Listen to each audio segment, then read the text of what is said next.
Hello, Chris here, Real1140 on Twitter and YouTube and Facebook and Google Plus. Google Plus and well, there's too many things these days. They'll all turn into MySpace one day, so let's not worry about that too much. You can find me on Real1140 wherever the going social media is. I'm joined today by Mr. Excited Man. Yeah, Mr. Real Guy or Real Today on Twitter.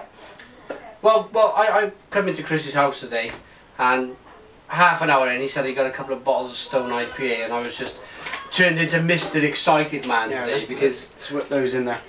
I have been after this beer for probably a good 18 months. There we go. I'm pleased to make all your dreams come true, mate. Thank you very much. Not in any kind of gay way. No. We have wives. We have wives. I've made a schoolboy error. I've left the bottle open somewhere. That's okay. That's behind you. Right, okay. There we go. All the mistakes stay in. All the mistakes stay in, yeah. You need that. It's not TV. It is not TV. What's on the bottle cap, right? I'm just trying to get it into focus. I think he just wants to focus on me, but it's saying Stone Brewing Company. Yeah. From San Diego in California, which is, I believe, the home of Stumpy Joe Jr. Yeah, so hello Stumpy. Hello Stumpy. And from an unconfirmed source, I hear that the man himself, Barrack Obama, is a big fan of this beer. Yeah, he was pictured. I seen a picture of it on one of the newspapers where he's pictured with a bottle of Stone IPA, which, for a craft beer enthusiast, is brilliant. For the president of the United States to say, "I'm a craft beer drinker." You don't. Yeah, I mean, you'd imagine Reagan or Bush with a can of Bud, maybe. Yeah. Bush. Obama's got it right. I think he's got the right take on things. So we've got it cracked open. A light brown bottle. Yeah. 6.9. It does say on the back, to call this hoppy would be an understatement, I think. Does it say that? Yeah, we're putting it modestly. Okay. So I do love a bit of a hop in a beer. Yeah. I'm going to do the pour. Yeah, let's do a pour. I'll do try and get a pour in behind you if the camera wants to pick it up. Try the Ruination, which is an absolutely phenomenal beer, the Ruination. So these are 330s. What would you say to the colour of the head? It's I'd say that's a white head. Yeah. Another rigorous pour. It's not that really fluffy like white head though, is it? It's just white. Yeah. It's a bit like a matte white as opposed to a gloss white, which you might get with from Rich Kipling, something like that, where it's just ultra white. This has got enough kind of colour in it to give warning.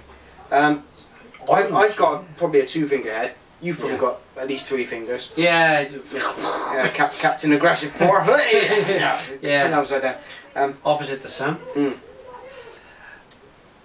Lovely condition on there. Nice carbonation there, rising from the glass. Nice orange colour. I like the colour to this. It's between yellow and orange. I haven't sniffed it. I haven't tasted it. I haven't had anything from this brewery before, but I'm guessing it's going to be a little bit piney, just from looking at it. You know? Yeah, absolutely. I'm really excited. Should we get our schnoz in now? But I've got to get my nose into this. It's been 18 months. Here we go. Yeah.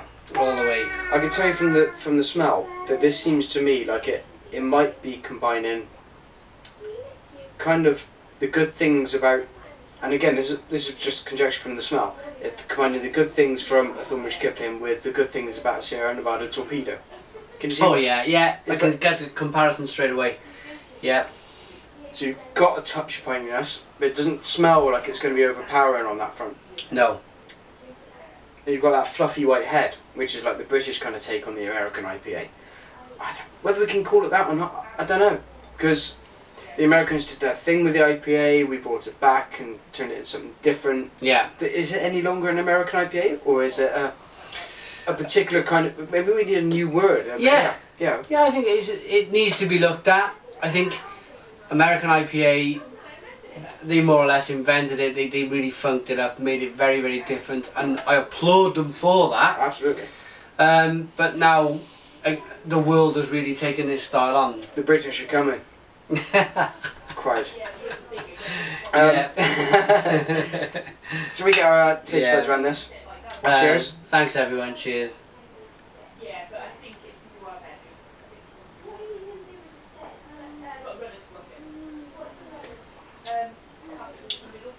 Lovely mouthfeel to it. Not harsh bubbles. No. I'm just pulling. I'm pulling. I'm pulling. I'm pulling. It's hops from start. The moment I put the beer to my mouth, it was hops. Yeah.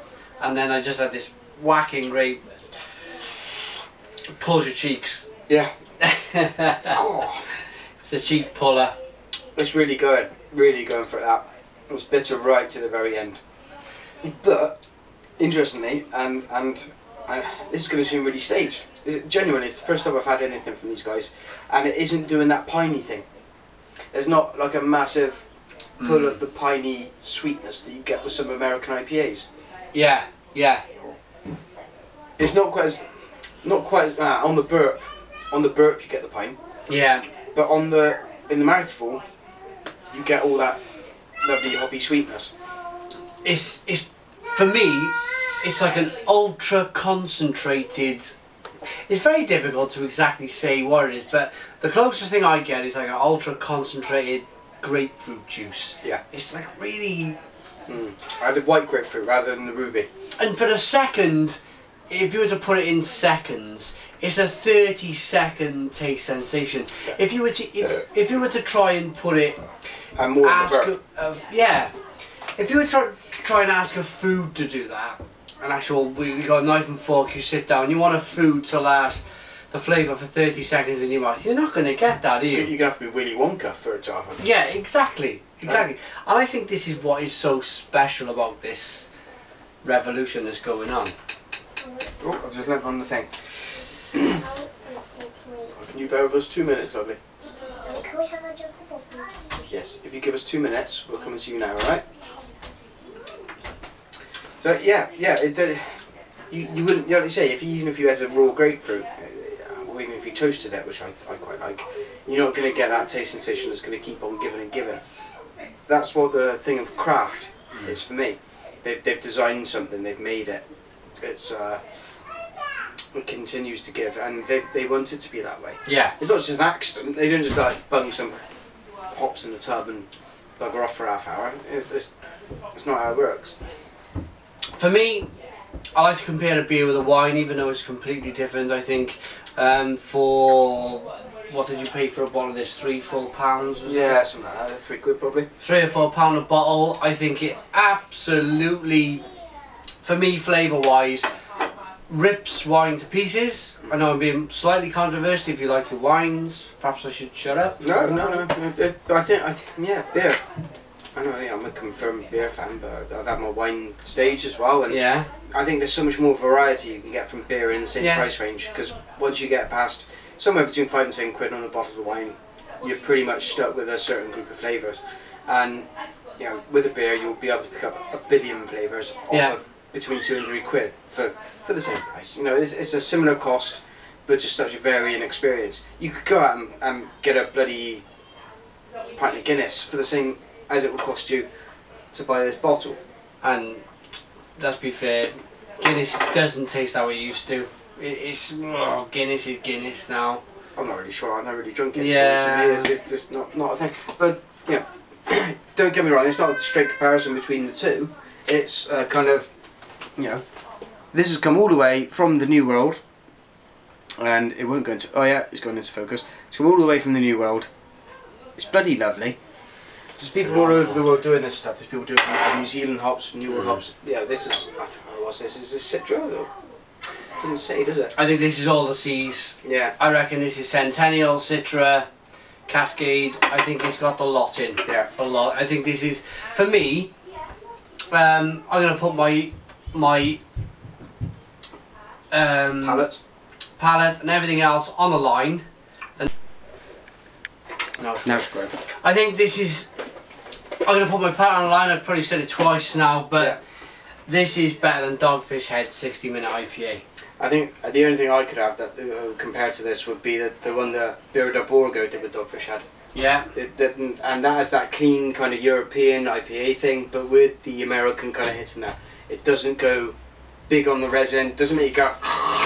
You know, I'm talking like I'm a Welsh person. Yeah, You know, none of that business. It's just brilliant. Really, really good and clean.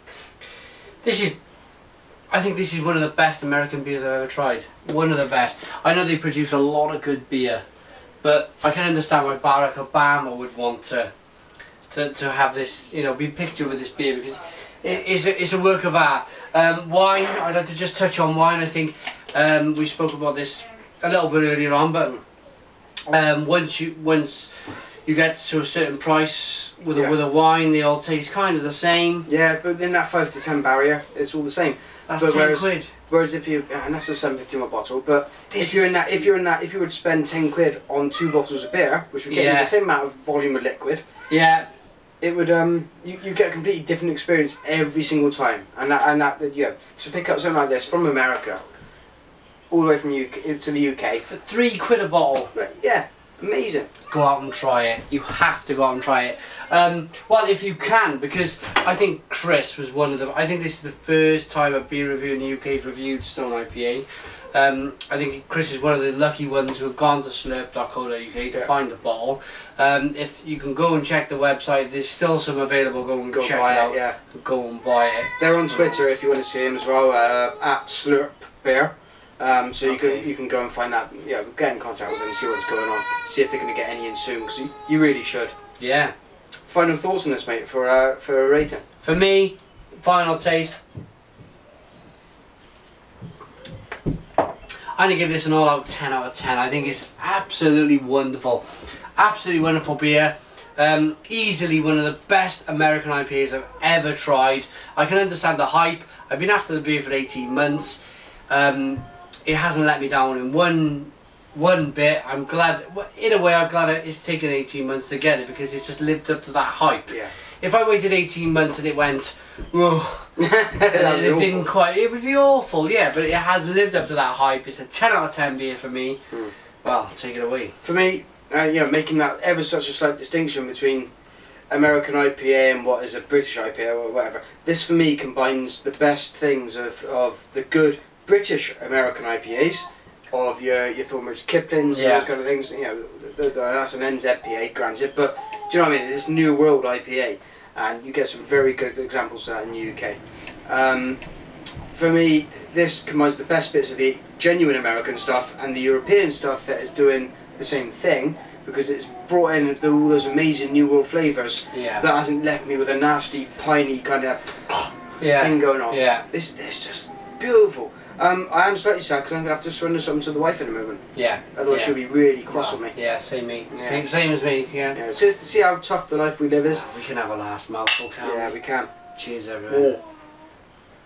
So I best give it a rating. Go on. I'm going to go with a 10. So going with the Simon scoring system. 10 fingers. 10. And what, 2 thumbs and 8 fingers. However you want to do it.